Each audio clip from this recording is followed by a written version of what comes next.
ನಮಸ್ಕಾರ ಎಲ್ರಿಗೂ. ಇವತ್ತೊಂದು ಹೆಲ್ದಿ ಟೀನ ಮಾಡೋಣ ಬನ್ನಿ. ಈ ಗಿಡದ ಹೆಸರು ದಾಸವಾಳ ಗಿಡ ಅಂತ. ನಮ್ಮ ಹಳ್ಳಿ ಕಡೆ ಎಲ್ಲರ ಮನೇಲೂ ಈ ಗಿಡನ ನಾವು ನೋಡ್ಬೋದು.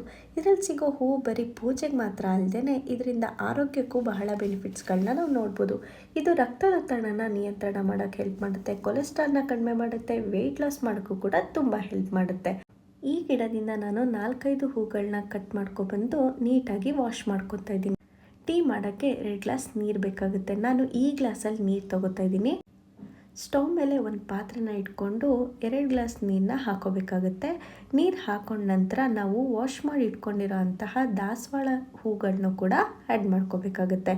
ನಂತರ ಇದನ್ನು ಒಂದು 8-10 ನಿಮಿಷಗಳ ಕಾಲ ಕುದಿಯಕ್ಕೆ ಬಿಡಬೇಕಾಗುತ್ತೆ.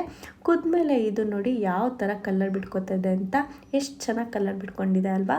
ನಂತರ ಇದಕ್ಕೆ ಒಂದು ಸ್ವಲ್ಪ ಬೆಲ್ಲನ ಆ್ಯಡ್ ಮಾಡ್ತಾಯಿದ್ದೀನಿ ಫ್ಲೇವರ್ಗೋಸ್ಕರ. ಬೆಲ್ಲನ ಆ್ಯಡ್ ಮಾಡಾದಮೇಲೆ ಸ್ಟವ್ನ ಆಫ್ ಮಾಡ್ತಾಯಿದ್ದೀನಿ. ಆಫ್ ಮಾಡಾದಮೇಲೆ ಇದಕ್ಕೆ 1 ಟೇಬಲ್ ಸ್ಪೂನಷ್ಟು ಲೆಮನ್ನ ಆ್ಯಡ್ ಮಾಡ್ತಾಯಿದ್ದೀನಿ.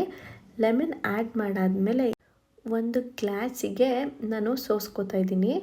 ಇದನ್ನು ಒಂದು ಸತಿ ಟ್ರೈ ಮಾಡಿ ನೋಡಿ, ಎಲ್ರಿಗೂ ತುಂಬ ಇಷ್ಟ ಆಗುತ್ತೆ. ಟೇಸ್ಟಿಯಾಗೂ ಇರುತ್ತೆ, ಹೆಲ್ದಿಯಾಗೂ ಇರುತ್ತೆ. ಒಂದು ಸತಿ ಟ್ರೈ ಮಾಡಿ ನೋಡಿ.